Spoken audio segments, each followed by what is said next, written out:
We got us an Oscar winner here, folks. Sleepy Hollow High. Terror Guard graduates. I'm reading this upside down here. A DVD. I have never seen a movie DVD case. Even those cheap dollar bin movies. This is another dollar bin movie, but even those indie type of flicks from like Echo Bridge SP Releasing, even those films don't have this big DVD icon right there. So that's a good sign that this is 3.5 stars. Scream meets Dawson's Creek. by Bill George from the Femme Fatales magazine. Alright. This disc is formatted for worldwide use. Made in the USA. Sterling Entertainment. And it's design and graphics package Fort Mill, Ultra Mix Productions, and some sort of Scorpio Pictures. Honestly, right after watching this, the first two acts were a blur to me. I couldn't tell you anything of what anybody said or so I'm gonna have to read the back of the box to try to jog my memory. I just watched this, and I have to do this. So that's a good sign! Terror graduates when 5 delinquent classmates must perform community service at the Sleepy Hollow Park grounds, a place notorious for vandalism and many unsolved disappearances. As the afternoon unfolds, the students begin to realize that someone is taking this legend of Sleepy Hollow too far, and that everyone is a suspect. From the teachers and counselors of Sleepy Hollow High to their fellow classmates and each other, even the possibility of the legendary Headless Horseman himself. And I'm going to take the back of the DVD's word for it, that a bunch of kids go to this park to do community service because they acted the fool in school. And, you know, even though fool rhymes with school, you shouldn't be a fool in school. You should be cool in school. It just sucks. Anyways, that's about as bad of a joke as this movie is. And so these 5 kids are acting the fool, and they go to community service to talk about their feelings for the next 30 minutes in the woods.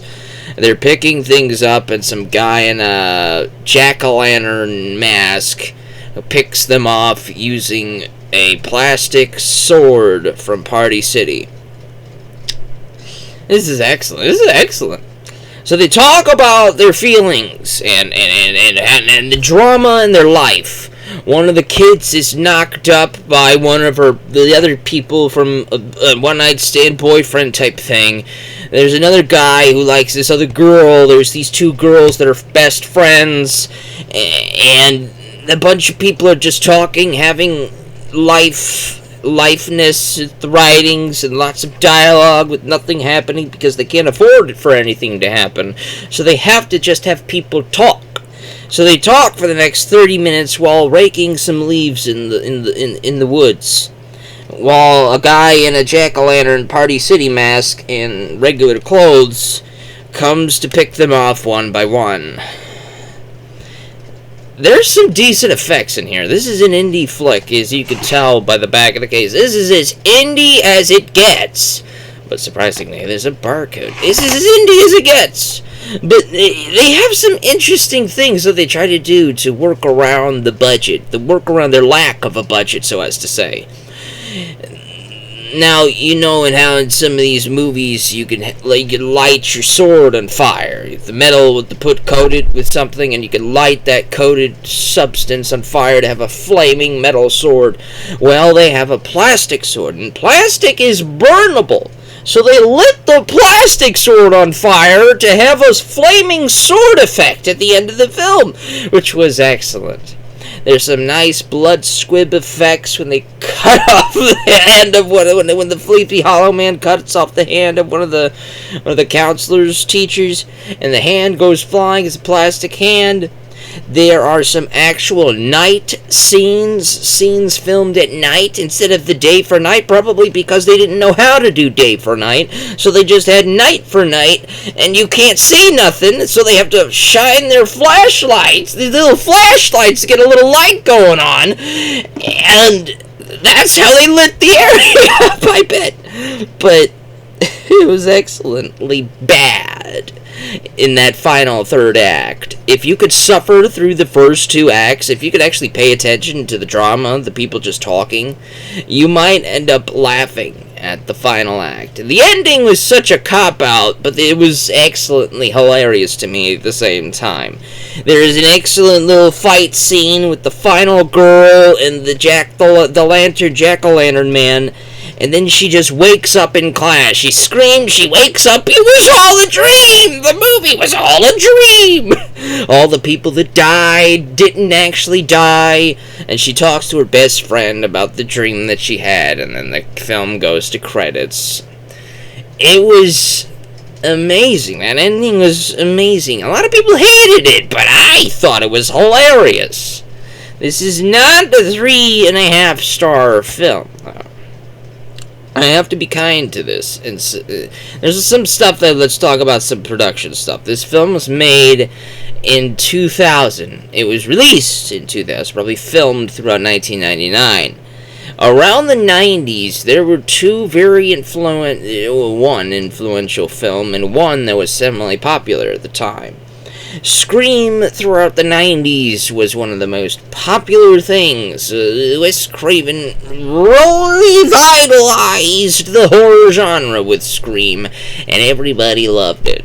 This is 1999, and some film students at not a film school, just some film students in a film class, I'm guessing, at some other random university dedicated to something else, like plumbing or something, and it's just a class for film kids to go into that. The plumber students go in there to learn about film, and they have a little school project to film a thing. So they get their old 90s VHS video camera, the type of video camera that your grandma made your baby videos with. They used that to film the movie with bad audio. They left that in. The whooshing of the wind when they're outside, they left that in. The audio cracks and popples like the VHS tape is decaying with the audio and the tracking issues. And the transfer for the DVD is the direct VHS transfer. They transfer that directly in there, so you get to have all of the poor tracking audio-wise intact. This is so unlike a cheap digital film made in the 2010s. You know, I've got a bunch of those dollar movies that I've made on this channel. Dollface, Righteous Villains, Day of the Living Dead. There's a bunch of them that I made for this channel in the Dollar Bin Reviews playlist that you could check out. But a lot of those were digital film. They were filmed digitally, because by the 2010s, the cheapest way to make a video now is digitally. And that actually costs a little bit more to do it on film. So the best budget for your budget is to film it digitally. Even the picture even looks crisp. The picture looks a lot better when you film it digitally. On this, there's so much grain. There's some decay in the film, and the color has started to fade a little bit. It shows its age, but it's almost charming in a way versus the digital films. Like when you put in Dollface and you see Alex Villaret, when you watch that and you see all the crisp and good-looking picture and then the poor acting, it kind of has a little balancing issue, right? Well, when you put Sleepy Hollow high in, you get the meh acting on top of the meh picture and audio, so it evens out. It's very entertaining, but I wouldn't say it's even close to a Len Kabaczynski film. Not even close to a Len Kabaczynski film. It might be entertaining for you for that final act. If you can make it through the first 2 acts to reach that final act, you might end up enjoying Sleepy Hollow High. But if you're not a fan of B-movies, if you're not a fan of indie flicks, if you're not a fan of any of that, then you might as well pass this over. But if you can find it for free, maybe it's on Tubi, maybe it's somewhere. I doubt it's on Tubi, but if it's somewhere on there that you can watch it for free, and legitly and all that, like Tubi and all that stuff, but if you can find it somewhere like that and watch it for free, they usually put ads and stuff in there, but if you can find it for free, I'd recommend watching it for free. But if you find this at the Dollar Tree, buyer beware. You do it at your own risk. If you're extremely curious to watch this film, then I'm not going to tell you not to do so. You watch whatever you want to watch whenever you want to watch, after all. But if it's interesting, but it's not like full price worthy, you know. But I can appreciate the effort a lot of the people put into this film. There's somebody actually wrote storylines for these characters. Like, these characters have plot. There's a progression of plot. There's relationship talk. The characters are just talking to each other, and you can, if you could pay attention to what they're saying, you can actually see some semblance of a character growth in a lot of these characters and their relationships with one another.